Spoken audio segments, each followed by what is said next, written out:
So hello and welcome to episode 6 of What You've Been Looking For. Today I'm, as always, as every week, joined by Helen and Natalie. And we are talking about relationships. I think the long title of the episode was What You've Been Looking For. No, that was last week's. You're not listening to me. How we get lost in the illusion of relationship to another.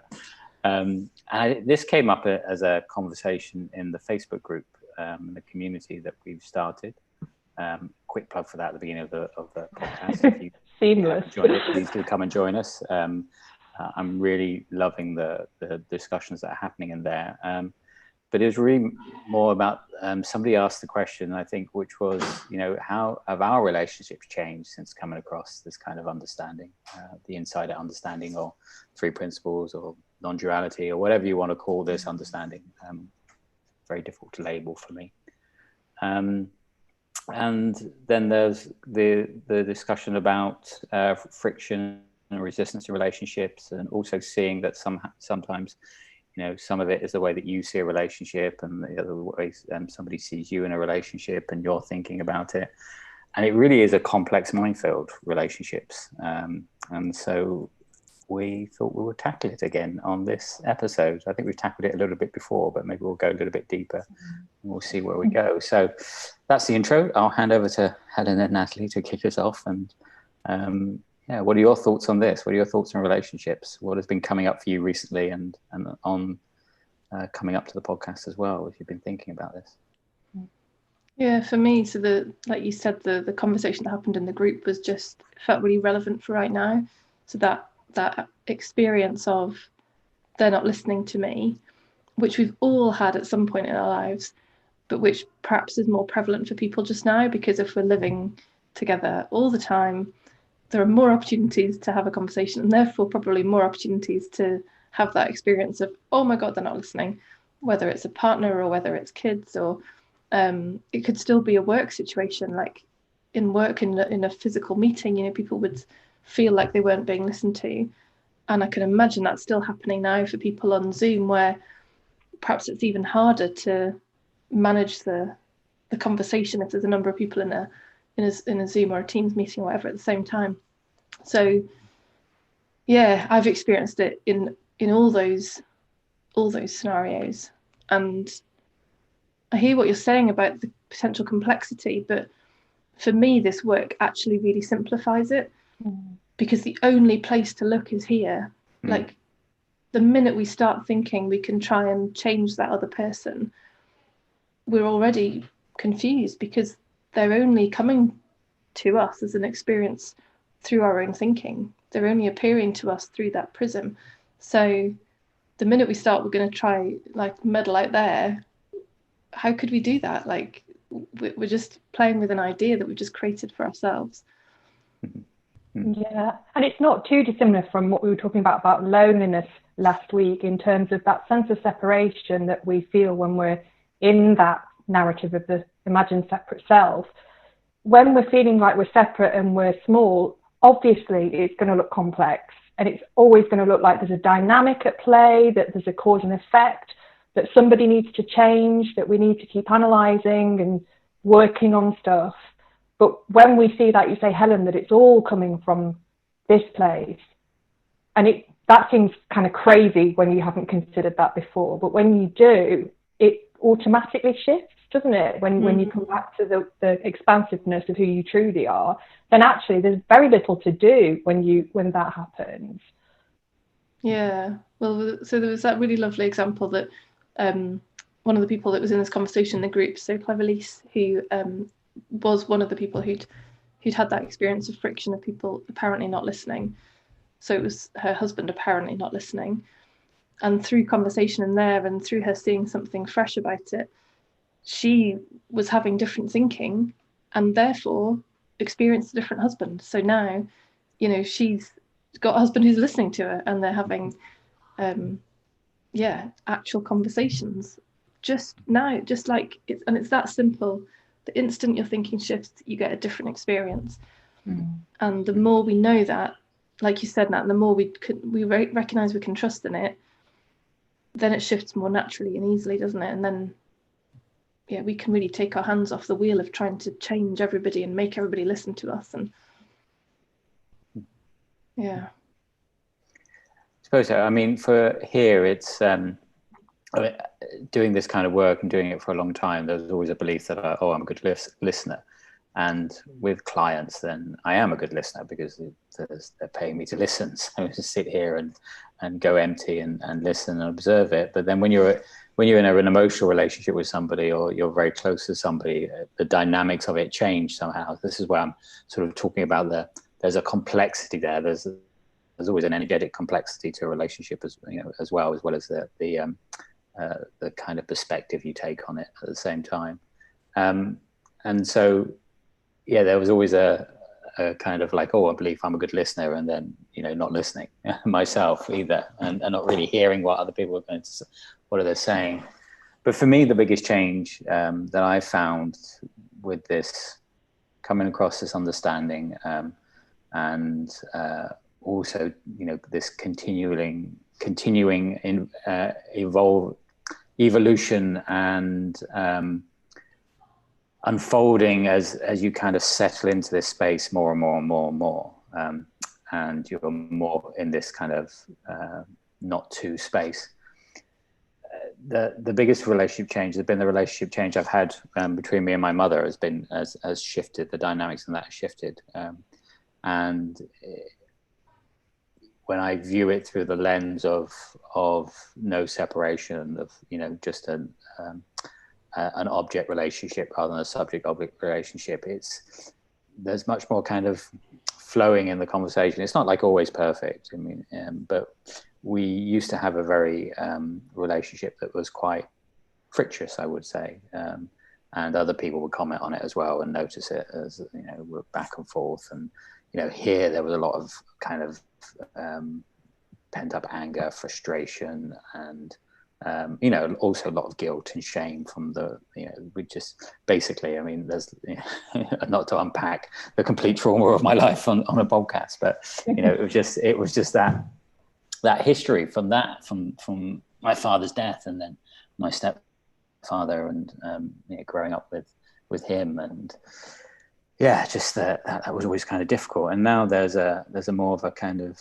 flow to the relationship, and just allowing the other one to be as they are, without putting a story on them. So when you kind of drop this idea that there's a character there and there isn't a character here, then you're seeing people without this predefined story that's on top of them, and then you can just allow them to be as they are, and there's no longer any kind of triggering and pushing back on what they're saying. So that's been one of the biggest changes for me. And if somebody's listening to that, Gary, because beautiful, so beautiful and so true. Like, that's exactly what's available when we drop away from all the stories. But I could imagine there being a thought for people around, but how do you do that? Like, how do you do that? How do you be in that space of non-separation? How do you stay in that space of flow? Because it could be heard as quite an active thing. It could be heard as, oh, Gary must have a strategy, or he must have some helpful beliefs he says to himself or something. No, I mean, it's more the fact that it takes no effort to be in the flow. It takes no effort to be in a space of no separation, and we believe it does. It's always something that we're trying to get to, but it takes no effort for anybody listening to my voice now to hear the voice, and that's what we're talking about. I mean, you stay in that space of precognition before you start to put thought on anything, and in that space of precognition, then a sound is just a sound. It's language that's being used is just language, and you're not putting so much meaning onto it. But that doesn't mean that it still doesn't happen. I mean, the other day I was in a discussion, a quite heated one with some friends, and got really kind of angry about it, and as we're kind of not listening to each other, because they were saying one thing, I was saying something completely different. I'm talking about a kind of like a meta approach to stuff. They're talking about something down in the weeds, and we'll just completely missed each other, and both of us all kind of getting a little bit frustrated and angry about that. But there's not a tactical strategy, it's just a noticing, isn't it? That's what it feels like. And yeah, I think it's really easy and very understandable to look to relationships to give us something. I think that when we come into a relationship from the separate self, unknowingly that we're in that place, and ultimately there's always going to be lack in a place of trying to secure an insecure self. There's this idea that that person needs to do something for me to be okay. And if they don't do that, then God, what am I going to do? And hence that like ups and downs are quite volatile relationships, because that person's not meeting my needs, I'm not meeting their needs, because those needs are all invisible. Nobody knows what those needs are, and they change by the minute. So while you're in that place, you're never going to have complete fulfillment, because there's a striving for something that to complete you when actually you're already complete. We just don't see it, do we? It's kind of like we talked about back in that episode. Was it to do with security in relationships, and that, like, the first few months when you're married, or certainly for me, it was that like really secure and so connected, and then it's after 3 months that gradually, bit by bit, those stories start coming back in, and that story of, oh well, I need something from this person in order to be okay, and therefore, oh, they're not doing that. But that whole scene is just created from that one thought that says this isn't okay. And it really looks like that person's changed. It really looks like, oh, they used to be everything I ever wanted, and now look at them, they're not. So it really looks like they've gone wrong and they need fixing, when all it is a belief, an innocent belief in that story that's saying not enough, not okay, lacking in some way, and believing that it's that out there that needs to solve it, to fix it. I told you the doorbell would go. Delivery's here. And there's a danger in these kind of conversations that we can veer into denial territory, because it can look like, oh, if I'm just really cool with everything and I'm just really relaxed and I don't do anything, then anything can happen and I can just be okay with that. But I don't think that's really what we're saying, because we're saying that in a recognition of wholeness and of the vibrancy and beauty and infinite love of life, then those things are not permissible, obviously. And when you act from that space, then you're just expressing that in the world. You're not allowing people to treat you in a way that undermines you or anything like that. Yeah, I've really seen that with the kids, where I think, again, we probably talked about this in a previous episode, but that experience of trying to get them to get their shoes on to go to school. Thank God we haven't got that anymore, by the way, like, brilliant. But prior to 2 years ago, every morning that experience was horrible and painful, and I would get so stressed, and guess what, then they wouldn't put their shoes on. The more stressed I was, the less they would hear. And so back then it was thinking, well, they're just rude and they're disrespectful and they can't pay attention and this isn't good enough. And then the flip that comes with this of going, oh no, it's actually the perfect alarm call. All that's doing is trying to wake me up to the fact it's me caught in this thinking here, which is creating children who aren't listening. And the minute that drops, children listen. And also the minute that drops, there's no longer that desperation of, oh my God, get your shoes on. It's just a very clear, direct statement with no sense of attachment to it, no sense of me needing something from this. And then shoes go on and it's easy, and it's just, it's crazy how it just changes, just like that. So simple. And I recognize what you're saying, Natalie, also about the denial part. People kind of believe that, if you drop into this space, you suddenly become this passive, non-aggressive, allow people to walk over you. And it's really quite the opposite. It's that you start to allow yourself to express yourself freely without fear of any loss or what the outcome might be of that. Because I think what happens so much is that, especially in relationships to others, and especially in relationships to people that you are close with anyway, you have this kind of emotional, energetic connection, then there's always this fear of loss somehow, isn't there? There's this fear of like, oh, if I say something, that this person that may not love me, is this, I'm not going to be whole, I'm not going to be complete, I'm going to lose them, I can't express my boundaries, I can't express my wants and needs correctly. And it's really just allowed me just to be more kind of like, oh, just be myself and express my opinions and express my wants and needs. And because it's coming more from a place of already feeling whole and complete, it's less of a, it's less kind of wanting things to be different. It's more kind of just an allowance of like, oh, okay, well, look, please don't do that. Or, you know, you're much better able to express the things that you want, because you no longer rely on the other person to complete you. So there's not a fear of loss about it anymore. And there's a more of an honesty about your relationships, because you're more honestly being able to express yourself, because you're not putting a character here either that feels like it's insecure and it's going to, you know, and it can't deal with a conflict or disruption in a relationship. Yeah, I really hear in that all like the presence to the now. So the minute we're off in the past future imagination with all those stories of me and my insecurity, and will I be okay if I say this, and oh, if I say this, what might they think, and you know, spiral, versus actually just being here where we are, all our resources are, all our capability is, all our connection with whatever's happening and whoever's in front of us is available here. And so then the words get spoken, and whatever comes back, that's such a cool thing. Like whatever comes back then is information, either just information to do something or not. But equally, like I got into heated conversation with my husband recently where I was unwittingly judging him for his parenting and saying, well, if you did this and you did that, then you'd have a much better relationship with our son. And he was like, hang on a minute, you're saying that I was judging him, but what are you doing right now with me? It's like, oh, God damn it. Yeah. Damn it. And it Call is out again. the minute there's that. But it's so brilliant. Like life just does not let you get away with it. Like every single time it will be there to reflect it back and go, no, you lost again. No, you lost again.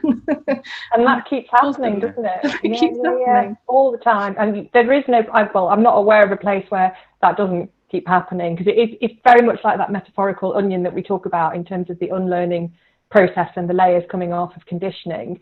And obviously those beliefs that we hold closer to us, that maybe some of them invisible to us, it's going to hurt when those jar up against situations, because we will see, and that, you know, you talked before about we're confronted by a feeling, and rather than acting that out, which is what we do, we act it out, we blame, we look to the outside world to solve that problem. It's an invitation to say, oh, what was that? What are you protecting there? What is that? You know, and then it gets really interesting to go, oh, there's an idea here that I didn't realize I held on to, that this has to happen in order for me to be okay. And then to go, whoa.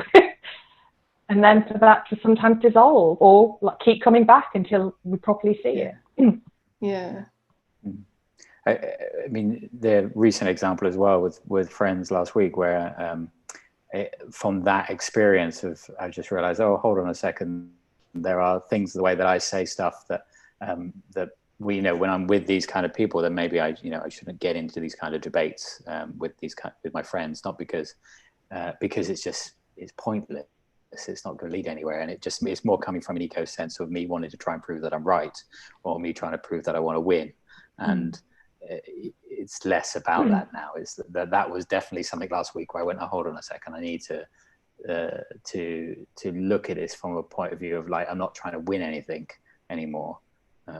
It's just okay, well, I see it this way, and I'm curious about the way that you see it, and let's just see if we can have a flow about it. And if we can't have a flow about it, then it's okay, well, then let's not get into too heated debate about this, because what are you trying to prove? Sometimes in a relationship, sometimes it's about trying to prove that you're right, and who's right? Especially in relationships. I mean, who is right? There's no one objective truth that you can find between you, but there's truth in every perspective that people bring to the relationship. So you've got to try and find that as well.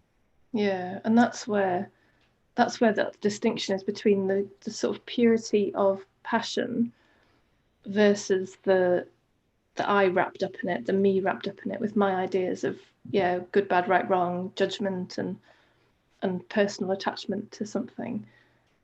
And it reminds me of, I used to use a quote, and I can't remember whose it is, but it's this was in like leadership development stuff, in listening and coaching, or in collaboration and healthy conflict conversations. And it was to speak like you're right and listen like you're wrong, which really resonated with people. And people would go, oh my God, yeah, that's brilliant. But there's a really subtle distinction in the speaking like you're right, in the it is that, it's when it's the cleanest, it's that pure expression of life, isn't it? Just no, this is what I believe, or this is what needs to happen, and with nothing on it. And it's that, it's almost like it's you kind of, it's holding the not knowing within all of it. Like, I'm going to say this and I'm saying it like I'm right, but I'm equally ready to let go of it in an instant if I have new information that becomes available. And that can be felt, can't it? Sorry, that can be felt energetically, I think. I'm just thinking while you're talking that although we don't always articulate it, people can feel when there's something on it, when there's a me, it wrapped up in it. Whereas if there's a neutrality in personal, there's no tension. So naturally there will be diffusion, won't there? Yeah, and that's the brilliance of like the reliability of it. And where kids are awesome, because they pick it up so quickly and easily, and they will just give it right back. Like, whereas some grown-ups might try and hide it or mask it, or it will show up eventually, but kids will just they're right there to show it straight back to you. So yeah, brilliant. No censorship. But that, I love that. Like, I kind of think that's where we need to go as a society. Like, if we could all just be expressing, because we would then know we could rely on each other to like, mirror, and then censorship can disappear, and actually we would hang out more in connection, because we wouldn't be spending our time being so vigilant about what do I say or not say, which actually causes us to trip up more and be in more of a tangle about what we're saying, how we're saying it, who we're saying it to. Definitely, because that was the example like I had last week. It was like, what can I say, what can I not say? Is this sensitive? Isn't this sensitive? Because I'm getting caught up in that whole and it was a sensitive topic, and so you end up getting caught up in the rightness of it in some way, or in the moral rightness of it, and rather than just expressing, just like well, maybe I just say it this way, and without any kind of agenda to it either. Coming with an agenda.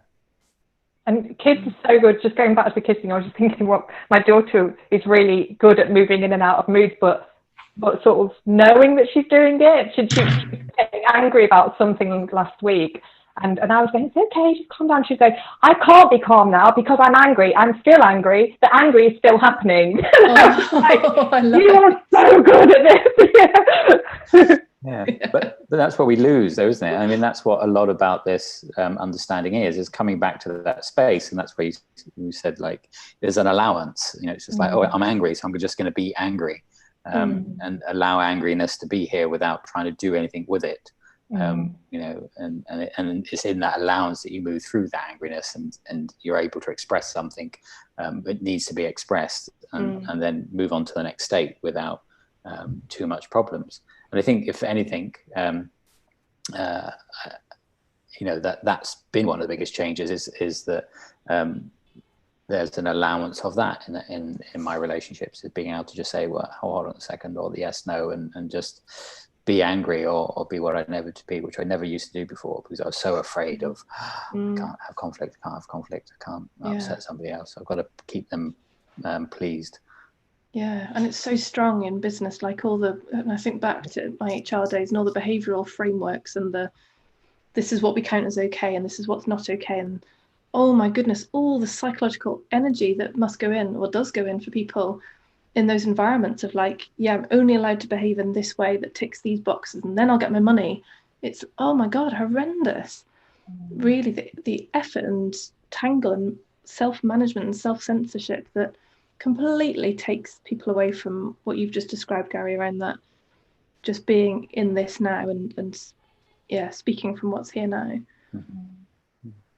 It made me think as well of sorry, Nat.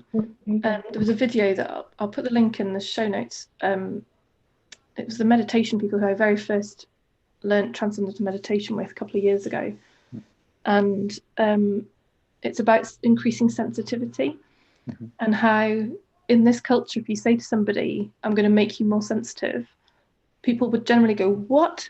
That's ridiculous. Why on earth would I want that? Like, that's the worst thing I could possibly imagine, because being sensitive has such a bad rap. But Emily, the lady from Ziva, talks about it really nicely in terms of the difference between somebody with a really hardened, desensitized nervous system being like slate. And if you imagine drawing a crowbar across that, which is like some emotional experience, how it would take years of weather to return that slate to being flat. And then as you get into any kind of exploration like this, whether it's meditation, whether it's the stuff we talk about, whether it's embodiment practices, whatever the stuff is you're doing, or even just a huge life event, like, you know, significant changes like divorce or a death of a loved one, they can kind of strip away some of this layering that we've built up, and we can get back to being what she then talks about as sand, where the crowbar will actually be able to leave a deeper mark, but it'll be so much quicker that it disappears as the sand and the water and the wind cover it back over again. And then ultimately get into a place where you're like water, where the crowbar can go way deep, like you have a really significant experience because your sensitivity is so high, but it's gone and you're over it. So like your daughter Natalie, it's just, you know, really big experience of anger, but then it's disappeared, and it's not held and stored, and it doesn't become one of those layers that disconnects us from the experience we're having. Yeah, and I guess while you believe there is a separate self, there is going to be an awful lot of work involved to manage, control, and it feels like that heavy lifting is going to be full on, isn't it? And yet in the realization that love is the collapsible separation, we feel that in our relationships naturally when everything becomes one, and there's nothing to fix or describe even, because we're just in it, and there's nothing else to, you know, that's all we need to do. So that direct experience is always the place to go to, isn't it, rather than trying to get proof from somebody else. Also, I mean, I think just like expanding it out from sort of intimate relationships, kind of your relationship with others outside of your intimate circle changes as well, doesn't it? That I find, you know, when you see the world through the eyes of no separation or no separate self. So if there's nobody here, there's nobody there either. And so you're a lot more forgiving on other people's actions. You know, it's kind of like I was having a discussion with when I was finally got my hair cut after so long, and the barber was talking about, yeah, everybody in the UK and all these idiots that are going out, and I was like, well, I kind of forgive them their ignorance in some way. I just kind of look at it like, well, there's nobody in control anyway. Like, there's nobody in control here. There's no person pulling the levers, and you know, they're just doing what they want to do and need to do to express an anger about being locked up. I'm not suggesting that in any way, shape or form that their actions are right or even wrong in some cases, you know, but it's more like you're no longer attacking the person anymore, are you? Because it's like, okay, well, I can just focus on the act rather than the person. I'm not really getting involved in like, oh, that person's wrong or that person's bad or that person should be different than what they are. It's more about, no, I've got more anger about the act now that's happening rather than the person. And I know it's kind of like Gandhi crap, but as someone said to me, it's like, oh, that's very Gandhi rubbish. I was like, what is it? I mean, it just seems to make life easier to do it that way than to get so involved in believing that there's a person there that I'm trying to change that person. And that's why you can't do it, because there's no person there. How can I change a person when they're not there? It just doesn't make any sense. It's very difficult to change something that's not there. Yeah, and just the fact that there is an apparent person, but there's no objective reality about that. And so we'll only experience them through our thinking, and we, like them, are doing our best based on what looks real to us in the moment. So whatever thinking they're having, yeah, absolutely, if it makes sense to go out and not socially distance or be in, I know people who've, not personally, but I know of people around here who've kept running businesses behind closed doors because they've not agreed with the lockdown, and it's like, well, that makes sense to them. You know, there's no, any anger or frustration will only come from that separate sense of me, I'm right, I know the right answer here. And you could guarantee that whatever it is you're judging them for, you'll have done yourself. If you really, really stop and think about it, not necessarily the exact same situation, but you will have done whatever it is that you're judging the other for. And that's, again, the invitation from those experiences. It's seeing, what's that telling me about me? Where am I lost, thinking that somehow I'm this perfect, pure, like, does no wrong being? Really? Whatever wrong is, of course, like that, because that in itself is no objective reality in that. Because, ultimately, like you say, the character is coming from us. I mean, there's no they there, is it? It's like they, them, or they doesn't exist, because that's us putting thinking onto something and saying, well, this person, so often like, oh, they're thinking this, or they're, it's like, no, you're in this moment thinking that they are thinking that. Like, you are doing it. There's just you. There's no one else. There's just one you. And you are doing it. No one else is doing it. And you are thinking that person. And now your experience is coming with that. You just identified with that thought train. And we all do it. I mean, I do it as well. It's not like there's any kind of saintly person here that's like, oh, I never judge. It's like, no, it happens all the time. It's like going into a conversation with somebody, oh, I've got to talk to that person, they never listen to me. Like, oh, guess what you're going to get? A person who doesn't listen to you. You've already brought them to the party. It's exactly something we talked about on a course I was running recently. And it's like, you bring your story of yourself to somebody else, and then you bring your story of them as well at the same time. And that's all that's happening. And just putting that on that object, it's like, oh, that's that story of that object. So that's how I expect that person to be. And when you see him through the eyes of no story, it's you can have a more interesting conversation with somebody, like, more kind of fun conversation with them, because you flow with it and you go with it rather than kind of resisting anything. You just can. It's that improv technique, isn't it? Where you can build you say and instead of but. You can start using that, and I just find that conversations can be a bit more flowy when you kind of remember to do it. You're not in that moment of forgetting. It's so cool, isn't it? That I know we're saying the same things, and I think sometimes you have to say the same things in lots of different ways for it to land for people. Some people just can't hear something in a certain way. And although I would talk about, there's no objective reality, but somehow hearing the phrase that the perceiver and what is perceived are never separate from each other. There's no two things. That made me see, oh my gosh, it is just this one dynamic. That's all it is, isn't it? Like you're saying that you think that you know what people are thinking. No, that's just your thinking. It's never more than that, is it? And it's crazy. You can have a meltdown moment where you think, oh my Lord, what's going on here? It's often that reflection of self-talk, though, is a reflection of, how you talk to yourself, how you believe in yourself as well. A lot of that self-talk. They think this about me. It's like, well, actually, you're thinking that about yourself. Just spot that, really. I had that conversation with somebody recently where they were feeling like they weren't credible because they didn't have the qualifications, and that clients wouldn't take them seriously or didn't take them seriously. But in the presence of a thought that said, I need qualifications to make me credible, you're just going to get clients that don't take you seriously. And until that belief's seen through, it's not about the qualifications or not.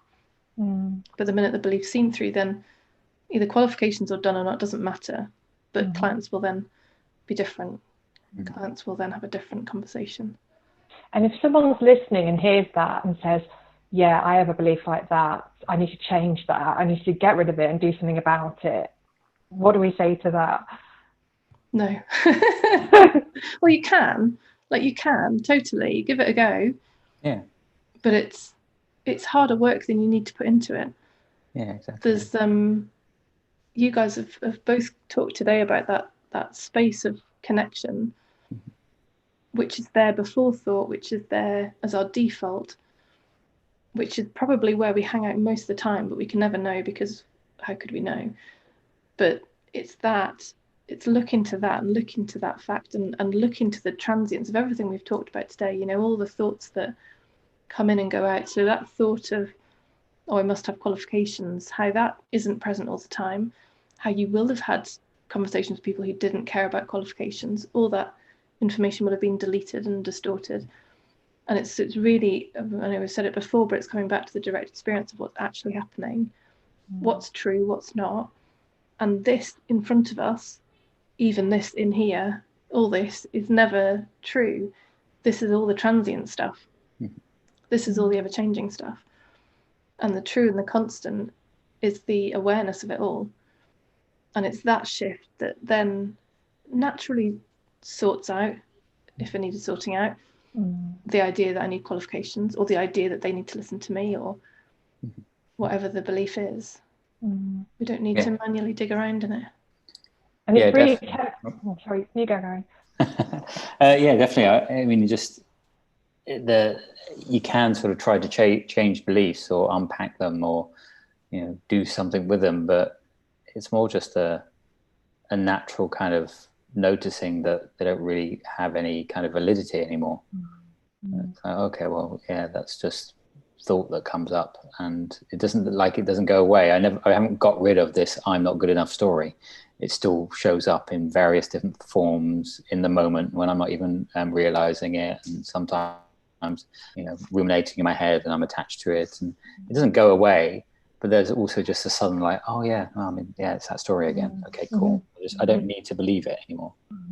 Yeah, and there's something around readiness for letting go of beliefs. You can't rush it. You can't, because that's the separate self again going, oh yeah, let's get rid of this. Because I need to get there. Yeah, I've got an agenda here. Come on. There is no there. Forget that. And a lot of, well, myself included, will look at something theoretically and go, yeah, I've got that. No, because life will keep showing you. It will keep showing you until you are ready to let go of that, and then it will dissolve, if it does dissolve. And that's the beauty of the design, isn't it? That it will just keep happening. Sometimes more confrontational than ever. Yeah. What was that quote this morning in the Facebook group? Something about the teacher comes when the student is ready. Yeah. And whether that teacher is just, well, it could be anything. It could be anybody. It doesn't have to be an official coach or teacher or mentor. It can just be an experience in life that goes boom and shows you something, and oh, okay, right, seen through that one. I think that quote for me is more, the teacher appears when you're ready to hear it, because it's always teaching you.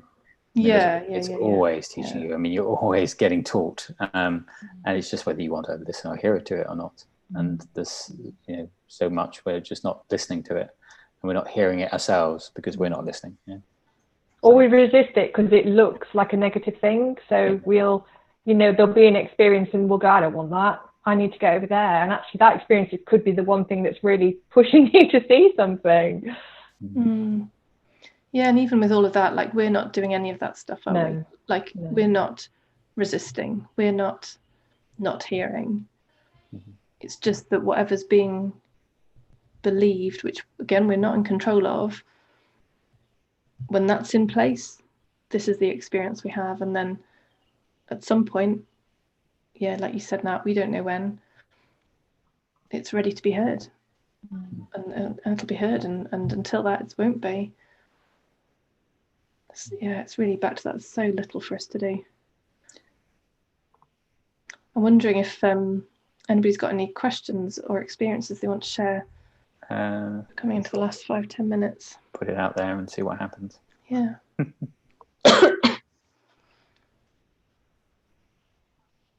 Yeah. Where else might there be times when that friction comes up? When else might be useful to just recognize it as a thing?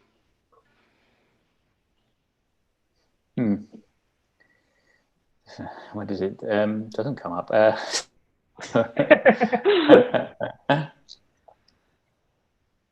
I don't know. Sometimes it's so difficult to remember back to how it was. But do you know what popped into my head as you said that? Like, it happens all the time. Yeah. It just made me realise, God, yeah, it could happen like at the checkout in the supermarket, couldn't Yeah, it? exactly. Yeah. Anywhere. It happens anywhere. It just, you suddenly have but it just happens less and less, I would think, now. And I mean, talking about this kind of change, it was easier initially for things that weren't so close and intimate. It was easier for kind of third parties or other people that are, check out or on the phone and being pleasant, and that got easier quicker than it did do in intimate relationships. Intimate relationships take some time because, again, you're bringing all this story that's there that is still exists energetically, and there's still that pattern that needs to be seen through somehow or experienced so it can be seen through. I mean, you've got to have the friction to experience it. It's this constant I've got to have some form of friction so I can experience it and learn from it and go, okay, well, I learned from that, and the next moment may or may not change, and it's okay either way, but it's just in the non-judgmental noticing of it that it will change or not change. But yeah, it can happen anytime, really. There's no, because sometimes the fact of it happening is because it needs to happen that way for you to see something. I wonder if there's any way we might talk about the context of past relationships or past experiences and how a lot of people will say, but all this stuff has happened in my past, I can't just get rid of that now. Are you saying that I need to just forget that or move on from that? And I guess we might say from that, but the past only comes alive in the now, doesn't it? Yeah, it's exactly the same word. Is there? It's just it's coming alive in this thinking in this moment, isn't it? There's no past. Well, everything is the timeless now. Everything is in this current present moment. It's like stacked up together. So, you're only ever having experience of the now, and then when you're identifying with whatever memory or thoughts come out from the past, you're not experiencing the past. You're just I've identified with the thinking that's just popped into my head about it. And the past comes up in thought all the time. So, I think it stays around the more and more you again, whatever you resist persists, isn't it? So as you're resisting this kind of, I can't think about the past, I don't want to think about the past, I don't want to have that in my head. I mean, the more you resist the thinking about the past, the more the past will keep showing up in your thinking as it's, and I think that's part of the natural design of the system, to keep bringing it back to you so that you can maybe one day see it and go, okay, I don't really need to think about this or believe in it or pay it any attention. And it's generally in the non-paying attention that it goes. And it's the same in a lot of things in life, isn't it? It works for children as well. If you just don't pay the behavior attention, then normally the behavior goes. It's just you reinforce it with your attention. And yet equally, I guess you can repress stuff, can't you, that's unfelt. It's quite helpful to feel uncomfortable stuff that may just need feeling because we've not acknowledged it. Yeah, because as well as like trying to resist the past, we could be using the past, or thinking it's going to provide some kind of shield to the present. Like if I really cling on to that memory of how that person behaved or how that person treated me, then I'll be somehow protected. Like, I'm laughing, but I know I do this myself too. It's like, it's bonkers, isn't it? Like, I'm going to use an idea of something which wasn't true at the time, and I'm going to bring that idea to now as a now completely confused idea, thinking that somehow that's going to protect me in this moment with a completely different scenario, which still isn't real or true because it's just a subjective experience. It's like, God, it's mad. But we still do it because we've been so used to believing those past stories and giving them weight, giving them meaning, and believing they do somehow help us today. And they really just don't. Like, it doesn't mean you stop remembering stuff. I don't know about you guys, but I find that I remember more stuff now. Like random things will pop into my head. Lovely memories, definitely, really nice stuff, and really like, oh God, yeah, when I least expected it, like really nice.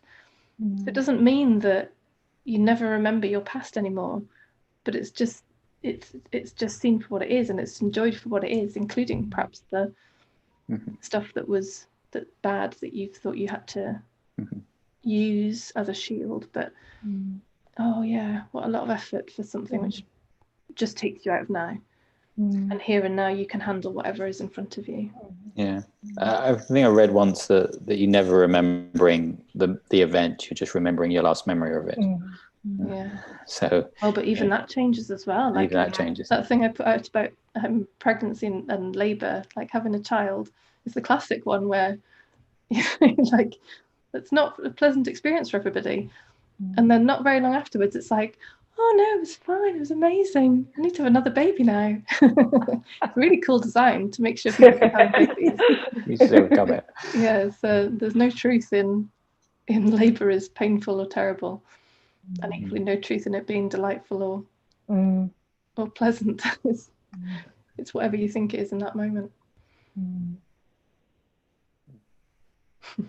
Which applies to relationships too, of course, doesn't it? In terms of it only exists now in this moment, doesn't it? Really, truly, that's all there is. Yeah. It's almost, relationships to me though now have become, more about I exist because of you. Is that I can't have an experience of existence without the other person, because it's in that experience of the other person that I have an experience. So then, that's the only way that I can exist, is in that experience. I can't exist outside of that experience.